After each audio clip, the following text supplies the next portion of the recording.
Siapa yang lupa sholat kepadaku, maka dia akan tersesat masuk surga. Dia udah ke arah surga nih, tapi nggak ketemu-ketemu pintunya. Kenapa? Karena surga itu dicipta karena ada Nabi Muhammad SAW. Hanya untuk Alu Muhammad, untuk keluarga Nabi Muhammad. Keluarga Nabi ada dua, keluarga nasab, ada keluarga sanad. Keluarga nasab yaitu keturunan Rasulullah. Silakan. Kemudian ada keluarga ilmu. Nah, ini yang mahal sebenarnya, ilmu. Kita ini kan wajahnya wajah-wajah Asia ya, walaupun ada yang keturunan nih, saya lihat nih beberapa ini.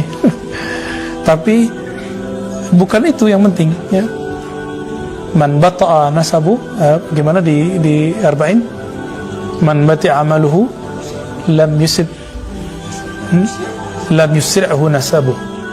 Orang yang punya nasab tapi amalnya nggak connect dengan Rasulullah, nggak manfaat. Hadis ini bukan untuk menghujat ahlu bait seperti yang dilakukan oleh kawan-kawan kita yang benci dengan habaib. Amal ini kalau habaib aja nggak dijamin, apalagi ente, gitu maksudnya. Gitu maksudnya hadis ini. Nah, jangan salah memahaminya ya, karena hadis yang sahih mengenai ahlu bait ada di Sahih Muslim. Sahih Muslim sahih nggak? Namanya udah Sahih Muslim. Apa kata Nabi? Inni tarikum fikum thaqalain. Aku tinggalkan kepadamu dua wasiat. Yang kita kenal kan biasanya kitab Allah dan sunnah. Tapi hadis yang sahihnya bukan kitab Allah dan sunnah, itu hadisnya hasan. Yang sahih adalah kitab Allah dan ahlu baitku. Kitab Allah ya. Kalau kamu berpegang dengannya, kamu tidak tersesat. Yang kedua, ahlu baiti. Lalu Nabi mengingatkan sampai 3 kali, uzakkirukumullah fi ahli baiti. 3 kali. Aku ingatkan kalian mengenai ahlu baitku, ahlu baitku, ahlu baitku 3 kali. Berarti mencintai ahlu bait, mengikuti ahlu bait, habaib yang ahli sunnah, itu wajib hukumnya. Makanya saya kalau ada habaib, walaupun gak alim-alim amat, ya kita dahulukan dia. Khawatir nih masuk ke hadis itu, walaupun kita tahu nih ilmunya biasa. Nah, ini namanya mengtakzim, menghormati, bukan mengkultuskan, itu beda.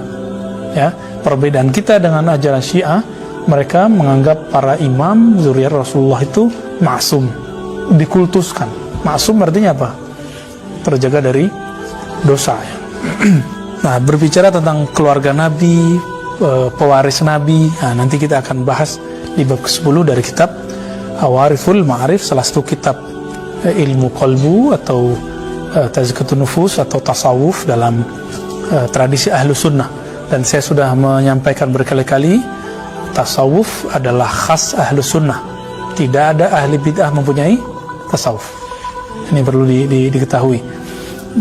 Ya, jadi kalau ada orang mengatakan sufi itu tidak sholat, sufi itu menentang Allah dan Rasul, itu tidak benar. Berarti dia bukan sufi, dia suka film ya. Al-Bab Al-Ashir fi syarhi ratbatil masyakhah. Bab ke-10 mengenai penjelasan martabat atau tingkatan masyaikh, guru. Siapa yang berhak jadi guru? Siapa yang berhak jadi syekh? Siapa yang berhak jadi mursyid? Kan banyak nih mursyid sekarang, benar nggak? Ada dengar syekh mursyid gitu, dengar ya? Atau ada yang diangkat muridnya, dinobatkan muridnya jadi mursyid. Atau ada yang nggak ngaku mursyid tapi ngangkat murid. Kalau saya ngangkat murid, berarti saya mursyid toh, walaupun saya nggak ngaku, ya kan? Saya nggak dapat izin mengangkat murid oleh guru, lalu saya ngangkat murid, durhaka nggak? Durhaka. Dan ini banyak sekarang orang nggak sabar mau jadi salik, jadi murid, karena nggak sabar jadi murid, lalu mendaulat dirinya menjadi mursyid. Nah, ini banyak. Maka banyaklah hari ini, mohon maaf, mursyid palsu. Bahkan teman-teman, orang yang dikasih ijazah mursyid pun belum tentu makomnya mursyid. Kok bisa? Ya, kan level mursyid macam-macam.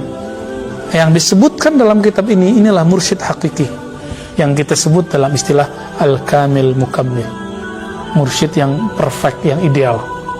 Bukan berarti mursyid yang sempurna, enggak, tapi mursyid yang ideal itu, ini yang dibahas di sini.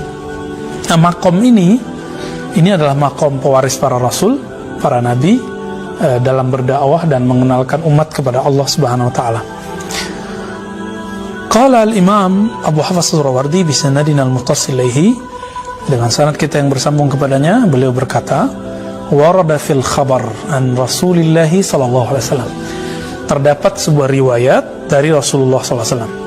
Ini agak nggak biasa, beliau biasanya menyebutkan satu hadis lengkap dengan sanadnya sampai ke Nabi. Tapi di bab ini pembukaannya tidak. Sepertinya beliau lagi ada maksud.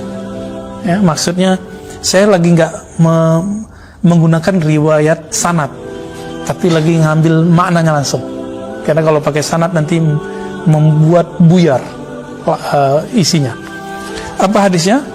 Walladzi nafsu Muhammadin biyadih, demi zat Nabi Muhammad yang dalam kekuasaannya, genggamannya, la in syi'tum la uqsimanna lakum, ya, jika kamu mau, aku akan bersumpah terhadap kalian. Nabi lagi mau sumpah nih. Apa sumpah Nabi? Inna ahabba ibadillahi ta'ala, sesungguhnya hamba Allah yang paling Allah cintai. Kalau paling dicintai wali itu bukan? Wali itu bukan? Wali. Alladzina yuhabbibuna Allah ila ibadih, yaitu hamba-hamba Allah yang mengajak hamba Allah yang lain untuk mengenal dan mencintai Allah. Itu hamba Allah yang paling dicintai. Gitu. Kita balik ya. Kebalik lafaz hadisnya. Alladzina yuhabbibuna Allah ila ibadihi wa yuhabbibuna ibadallah ila Allah. Yang meminta Allah agar mencintai hambanya, agar memaafkan hambanya, agar mengampuni murid-muridnya, umat semua. Nah ini hari ini udah doain orang lain belum? Nah, itu maksudnya. Udah doain belum? Ya, antum belum dapat tuh jatuh cintanya Allah. Ya, hari ini sudah kirim Fatihah belum untuk umat, untuk sahabat, gitu. Jadi kalau mau tahu cari waliullah itu paling cemas dengan nasib umat. Dia nggak hanya cemas dengan nasibnya sendiri, dia mencemaskan nasib umat, terutama murid-muridnya, sahabat-sahabatnya, teman-temannya, keluarganya, orang di kampungnya, di negaranya, apalagi yang seiman dengannya. Umum manusia aja dia khawatirkan, apalagi umat yang beriman. Ya, nah, ini baru satu. Yang kedua, yuhabbibuna ibadallah ilallah, yang mengenalkan Allah dan mengajarkan bagaimana mencintai Allah kepada makhluk-makhluk, kepada hamba-hambanya. Nah, itu yang lafaz pertama tadi. Dan yang ketiga, wayamshuna 'alal ardi bin nasiha, mereka jalan di muka bumi dengan nasihat. Apa arti nasihat dalam bahasa Arab? Tulus. Tulus itu beragam. Kepada Allah dengan tauhid yang benar, kemudian kepada kitab Allah, mengikuti kitab Allah, terhadap Nabi dengan taat kepada Nabi, kepada para pemimpin dengan cara mentaati mereka dalam hal yang tidak maksiat, dan umat Islam dengan cara membimbing mereka. Nah, itu an-nasihah. Jadi nasihat itu hanya boleh disebut nasihat jika ada tulus. Jadi antum kalau belum tulus ngajar orang, belum menasihati namanya. Ini saya nih mau mengkritik suatu kelompok, tapi ingin menjatuhkan dia, berarti saya belum tulus.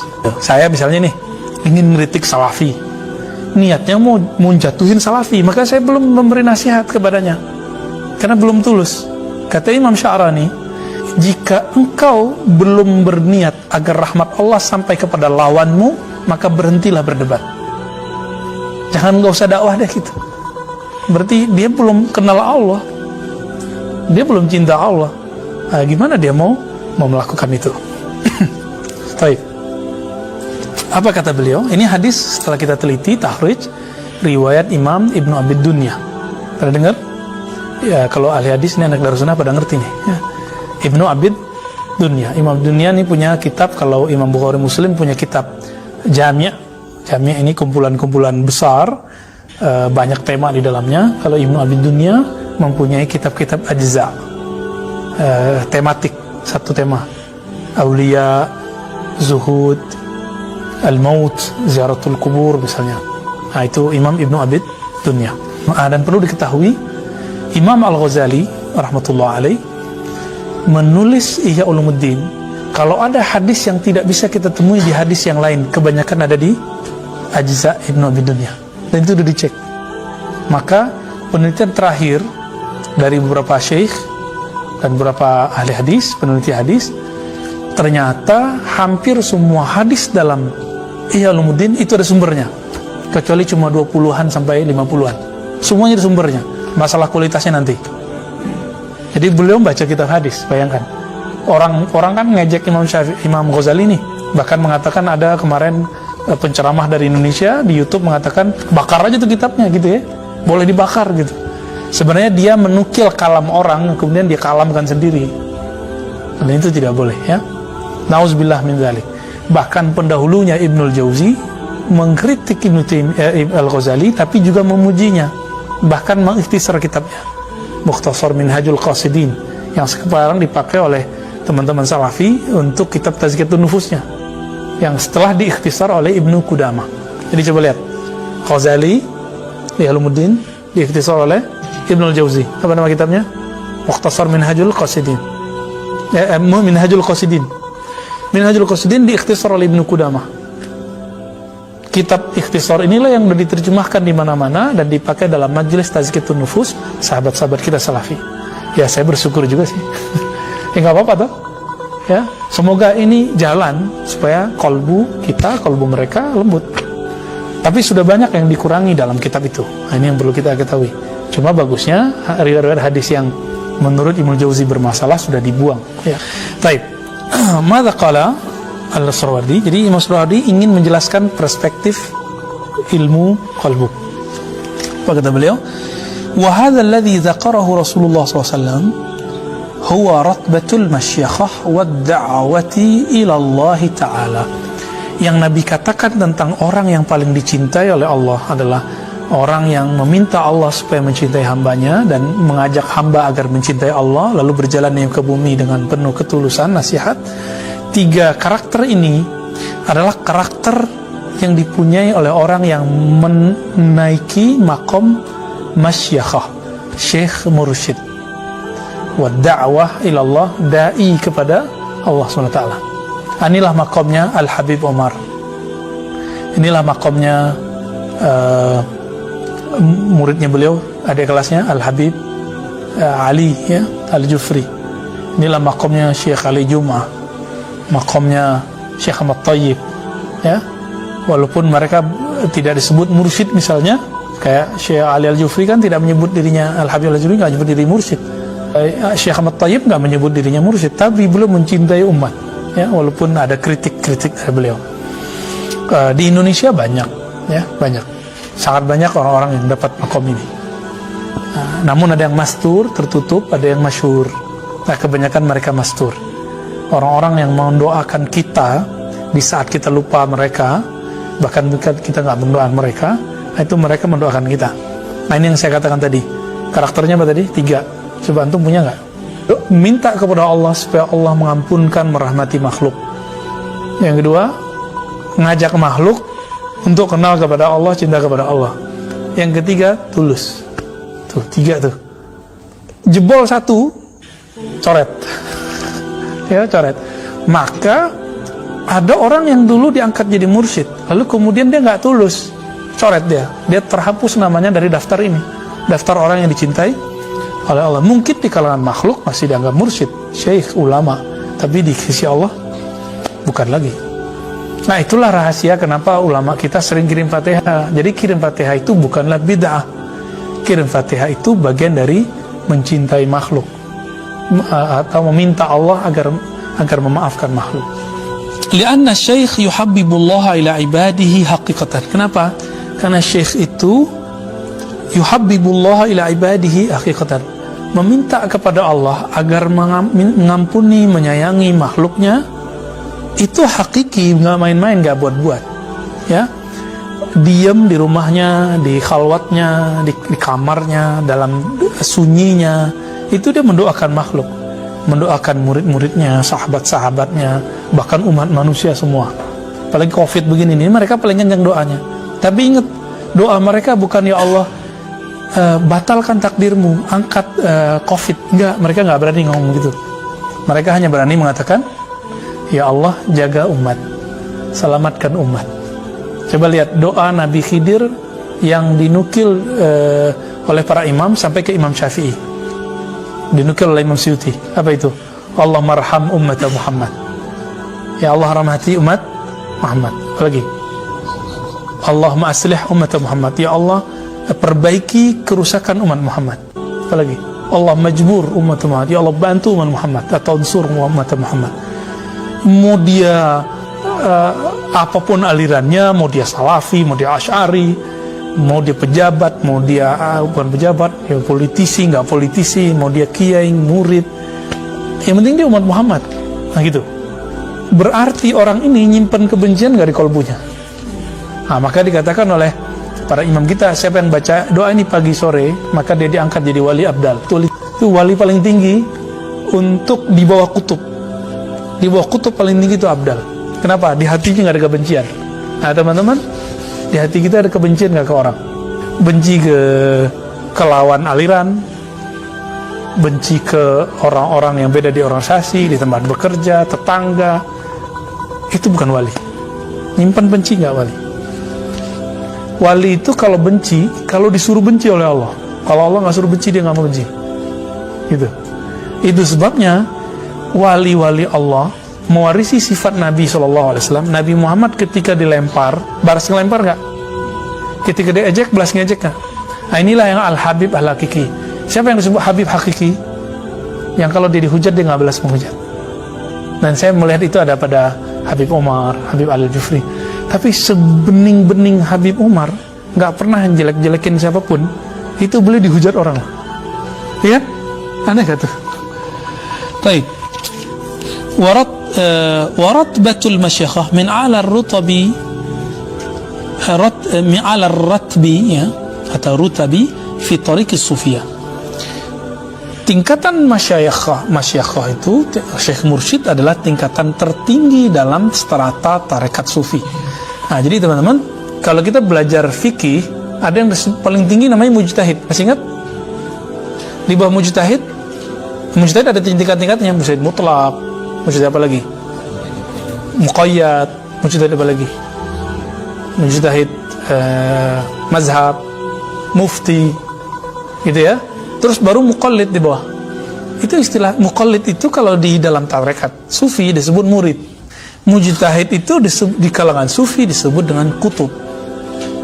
Makanya coba 4 imam mazhab yang bertahan itu imamnya siapa? Nah, kenapa? Karena kutub itu memang dikenalnya 4 kutub utama. Nanti ada kutub-kutub yang lain. Tapi kalau kutub dunia memang 2, utara dan selatan. Jadi setiap ilmu ada fannya. Dalam ilmu hadis ada yang disebut al-hafiz. Al-hafiz adalah gelar tertinggi dalam hadis. Di zaman Nabi ada nggak gelar ini? Nggak ada. Bid'ah nggak? Enggak. Ini ilmu yang sah, mustaqil.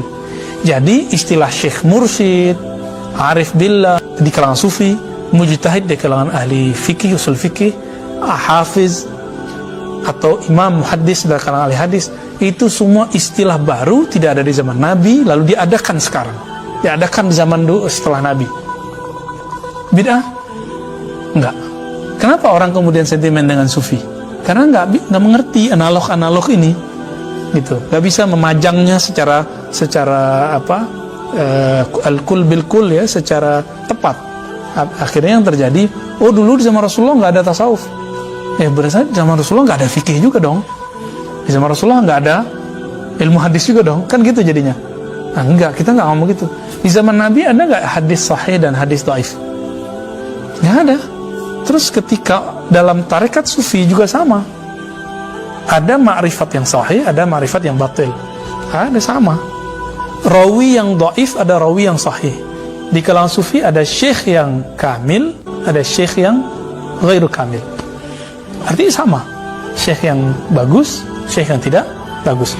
Jadi sebagaimana dalam ilmu hadis rawi biasa dikritik, maka jangan heran kalau ada ahli sufi dikritik, itu biasa aja. Dalam fikih biasa nggak kritik mengkritik? Biasa, gitu. Jadi jangan lagi kaget dengan ikhtilafat perbedaan-perbedaan itu. Baik. Nah, namun teman-teman, apa yang ajib dari penjelasan hadis ini? Beliau mengatakan mujtahid ke dalam usul fikih, hafiz, kalau dalam tradisi ahli tasawuf, masyayikhah, syekh mursyid. Ini adalah niyabah, ya, fi tariqis sufiyah wa niyabatut nubuwah, ya, dan niyabah mewakilkan kenabian fi du'a ilallah, ya. Rutbatil masyayikhah itu adalah tingkat tertinggi dalam sufi, dan mereka adalah pewaris atau wakil Rasulullah di zaman ini. Jika di kalangan penghafal, jadi ahli hadis, imam ahli hadis sebagai naibnya, wakilnya Nabi. Di kalangan ahli hukum, mujtahid. Di kalangan ahli tasawuf, syekh mursyid. Gitu ya. Kenapa harus begitu? Karena ahli fikih tidak menyentuh persoalan kolbu, benar nggak? Ada nggak pembahasan di rukun 13 yang kita pelajari di mazhab Syafi'i, bab khusyuk, bab bagaimana cara menikmati bacaan, ada nggak? Nggak ada, ya. Adakah dalam ilmu akidah, ilmu kalam, cara mentalkinkan zikir? Nggak ada. Adakah di kalangan ahli hadis cara mendamaikan dua hadis yang bentrok? Satu hadis mengatakan boleh, satu hadis yang tidak boleh. Nggak ada. Itu adanya di fikih. Nah, lalu praktek secara kamilnya itu ada di kalangan sufi. Taib. Fa amma wajhu kauni syekh yuhabbibullaha ila ibadihi fa lana syekh yasluku bil murid tariqal iktida bi Rasulillah. Nah, kenapa para syekh mursyid yang hakiki itu boleh disebut wakilnya Rasulullah? Karena dia membimbing murid, yasluku bil murid, membimbing murid untuk apa? Tariqal iktida bi Rasulillah, cara mengikuti Nabi, mulai dari adab yang kecil sampai kepada adab rohani, gitu. Nabi itu zikir bergetar. Teman-teman ini berzikir nggak bergetar, berarti belum dapat tekniknya. Nah, teknik ini yang punya nggak ahli fikih, nggak ada ahli fikih punya. Siapa yang punya? Ahli sufi. Berarti sufi itu ahli bid'ah nggak? Gitu. Ya enggak. Justru mereka menyimpan beberapa sunnah yang tidak dipegang oleh ahli yang lain, gitu. Sebagaimana tidak semua sufi mengerti hadis, begitu juga tidak semua ahli hadis mengerti sufi. Sebagaimana tidak semua ahli fikih mengerti tasawuf, begitu juga tidak semua sufi mengerti ilmu fikih. Udah begitu aja. Namun kalau ada yang mengerti semua, wah ini namanya mujtahid mutlak udah. Dan itu saya belum ketemu di zaman ini, ya. Ada udah sampai ke derajat hampir mujtahid nih, kata Syekh Wahbah Zuhaili. Siapa namanya? Yusuf Al-Qaradawi. Tapi beliau dalam bab politik cacat, karena beliau hancur tuh Libya, karena fatwa beliau Imam Syekh Al-Buti dibunuh, gitu. Ulama kita kemudian mengaitkannya, karena beliau mengatakan bunuh Qaddafi, ya, boleh memerangi ulama pemerintah. Itu siapa ulama pemerintah di Suriah yang dikatakan pemerintah itu adalah Al-Buti, ulama pemerintah. Akhirnya orang bunuh Al-Buti. Padahal Syekh Al-Buti tidak menerima satu apa di sana? Lira apa, Bang? Lira, ya. Satu lira pun, kata anak beliau. Kita ketemu dengan anak beliau dan saya berguru mazhab Syafi'i ke beliau. Mengatakan 1 rupiah kalau bahasa kita nggak pernah beliau terima dari Bashar Assad. Beliau cuma ngajar, dapat gaji, udah itu aja yang makannya. Ulama sultan dari mana coba? Oke. Wa man sahha iqtida'uhu wa ittiba'uhu ahabbahu Allah Ta'ala. Siapa yang sahih iktida'nya, mengikutinya kepada Rasulullah, cara mengikutinya kepada Rasulullah, ahabbahullah, maka Allah pasti mencintainya. Nah, itulah makna dari surah Ali Imran ayat 31, Qul in kuntum tuhibbunallah fattabi'uni. Teman-teman semua, ayatnya mengatakan kalau kamu cinta Allah, maka ikuti aku. Siapa aku di situ? Nabi Muhammad. Udah lihat Nabi belum? Mimpi aja enggak. Terus gimana cara ngelihat Nabi? Langsung aja buka Sahih Bukhari. Nggak bisa gitu. Imam Bukhari supaya faham, beliau belajar ke imam-imam ahli fikih. Imam Ahmad beberapa tahun diam, kalau ketemu hadis nggak diamalin, bingung karena hadis A bertentangan dengan hadis B. Sampai datang Imam Syafi'i ila Baghdad, lalu beliau belajar beberapa bulan dengan Imam Syafi'i. Tapi Imam Ahmad cuma beberapa bulan, jangan langsung jadi mujtahid mutlak. Kita udah bertahun-tahun, ya mujtahid nggak jelas ya, mujtahid gadungan. Ciri-ciri mujtahid gadungan apa? Menyalahkan orang cuma karena berbeda. Coba, sekarang muncul mujtahid gadungan mengatakan kalau hadis dhaif berarti bid'ah. Ada nggak kaidah begitu? Kalau hadis dhaif bid'ah, ada nggak kaidah begitu? Nggak ada. Betapa banyak hadis yang dhaif, kalau diamalkan dia bukan bid'ah, dia dhaif aja gitu. Buktinya coba lihat kitab Al-Azkar An-Nawawi, betapa banyak di situ hadis dhaif dan diamalkan, ya kan? Kira-kira gimana tuh? Imam Nawawi ahli bid'ah karena dia mengamalkan hadis dhaif. Apa kata Imam Nawawi? Seandainya kamu mendapatkan hadis sahih lalu hadis dhaif, kamu amalkan sahih, tapi jangan lupa mengamalkan hadis dhaif walaupun sekali. Siapa tahu hadisnya sahih, cuma kamu nggak tahu kalau itu sahih, gitu. Kenapa? Ternyata penilaian sahih dan tidak sahih bukan dari Rasulullah, tapi hasil penelitian manusia. Bisa salah nggak? Nah, kita coba lihat. Imam Bukhari nulis kitab sahih, siapa yang ngeritik? Daruqutni, ya kan? Berarti kitab Sahih Bukhari suci nggak? Enggak. Cuma asal level kita ngeritik Sahih Bukhari, mau taruh di mana muka kita? Ya nggak pantas lah. Apa kata beliau? Wa wajhu kaunihi yuhabbibu ibadallah ta'ala ilaih. Nah, kriteria atau ciri-ciri kenapa seorang mursyid itu dicintai oleh Allah, seorang kiai, seorang habib, seorang ustadz dicintai oleh Allah, ini coba dilihat.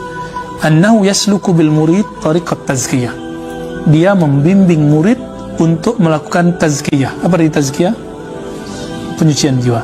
Jadi tazkiyatun nufus hanya salah satu bab dalam tasawuf. Jadi kalau ada teman-teman kita, sahabat-sahabat kita salafi mengatakan tidak ada tasawuf yang ada tazkiyatun nufus, maka hanya sepersekian bab dari tasawuf. Kira-kira begitu, ya. Jadi mereka bertasawuf nggak sebenarnya? Iya, cuma malu aja bilang tasawuf karena udah keburu membid'ahkan sufi, menganggap sufi zindiq. Wa idza tazakkatin nafsu in jallat mir'atul qalb. Nah, teman-teman, apabila cerminan kolbu, jadi kolbu itu ibarat cermin, dia bersih, maka apa yang di depannya, apa yang ada di sekitarnya terlihat nggak di dalam. Jadi kolbu itu kayak cermin cembung, apa aja yang sekitar itu kelihatan. Itu sebabnya semakin bening, saya bisa menembus hati orang, gitu misalnya. Contoh, seperti saya kalau mengerti bahasa Arab, bahasa Inggris, saya tahu nih bahasa orang ini benar atau enggak. Kok bisa tahu? Ya karena sudah terasah, terlatih. Maka seorang mursyid itu kolbunya kalau diasah tiap hari, dia ketemu antum sekali begini sudah langsung bisa merasakan. Wah, ini orang rajin nih, ini kurang rajin, ini rajinnya mut-mutan. Itu langsung kerasa itu, ketemu apalagi salaman tuh langsung getarannya ada. Ya. Kan wasfahu, bersalamanlah kamu, kan begitu di dalam Al-Qur'an. Karena salaman itu bisa menetralkan tapi juga bisa jadi awal dari jadi juri. Nah, maka salah satu pengobatan kan dengan salaman, dengan sentuhan gitu. Ya. Tapi bukan berarti itu dia mengerti alam gaib, enggak. Karena kolbu bukanlah gaib. Kolbu bukanlah alamul ghuyub. Dia cuma antara alam gaib dengan alam nyata. Alam nyata dalam bahasa kitab ini disebut alamul malak. Jadi alam itu ada alam nyata, ada alam barzakh, nah, antara itu lalu ada alam baru alam gaib, jabarut, malakut. Ya, kita mundurin isya, ngamalin hadis menakhir salat isya sebentar ya.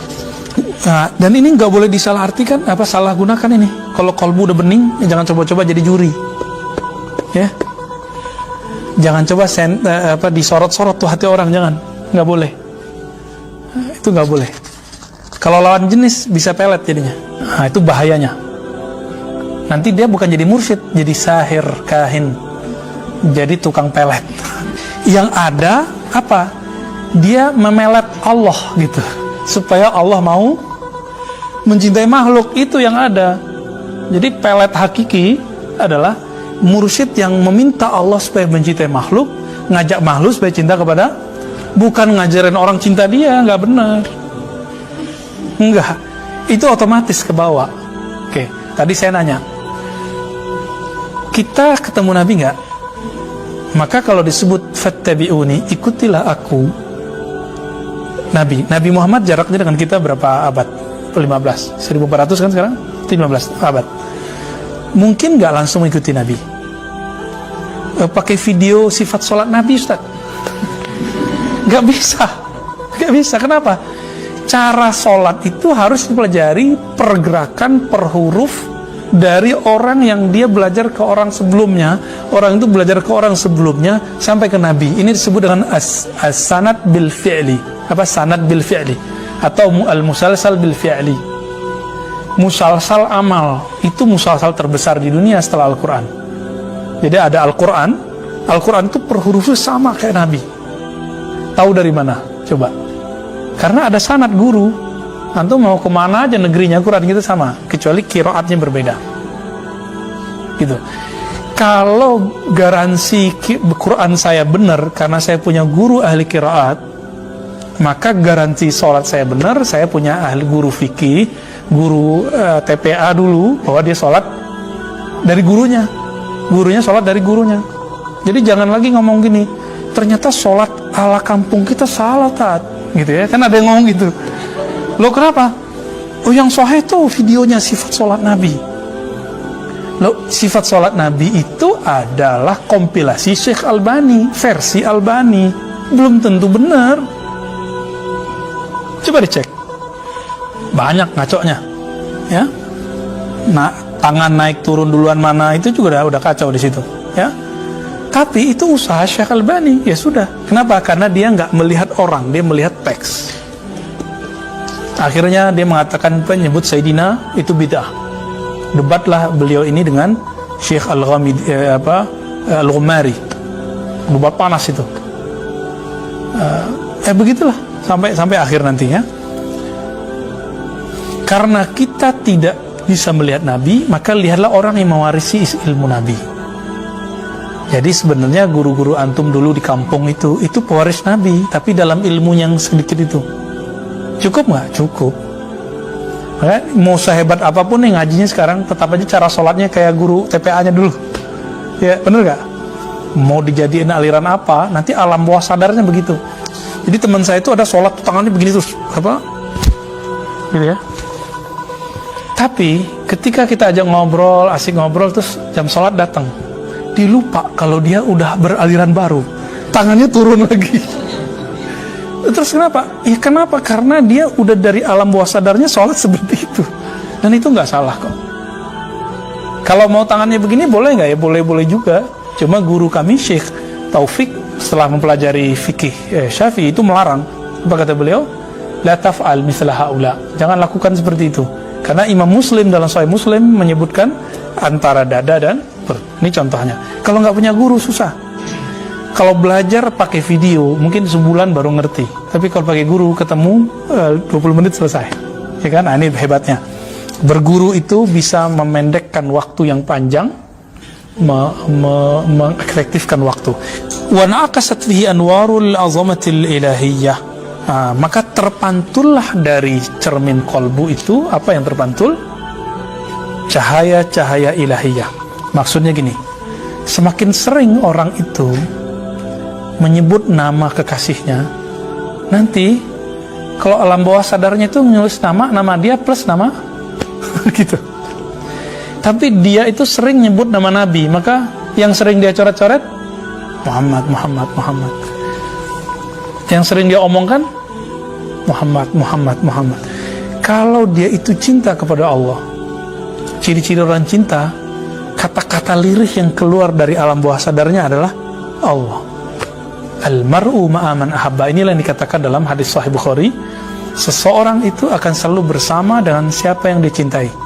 Kalau benar nih kolbunya kita itu cinta Allah, pasti yang diomongkan Allah. Sakit Allah, senang Allah, gitu. Udah gitu belum? Ngaji itu lebih banyak mengingatkan kepada Allah daripada nyalahkan hamba-hamba Allah, gitu. Nah, itu lebih banyak, dominan, ya. Walaha fihi jamalut tauhid, maka akan terpancar padanya keindahan tauhid. Tauhid itu indah loh, ya. Tauhid itu mencintai Allah tanpa menyekutukannya, dan itu indah. Ini teman-teman, kalau pernah mengalami dulu di masa muda-muda kali ya, terus sekarang jatuh cinta kepada dua orang sekaligus, itu ribet. Taib. Wan jazabat ahdaqul basirati ila mutala'ati anwari jalalil qidami wa ru'yatil kalamil azali. Maka ketariklah itu, ya. Hadak itu mata, ya. Mata ini disebut hadak. Kalau dalam hati, ini bahasa analog, maka pandangan mata basirah akan menembus, akan ketarik ila mutala'ati anwari jalalil qidam, akan lebih tertarik memandang keagungan Allah yang maha qadim, wa ru'yatil kamalil azali, lalu melihat Allah yang maha sempurna dan azali.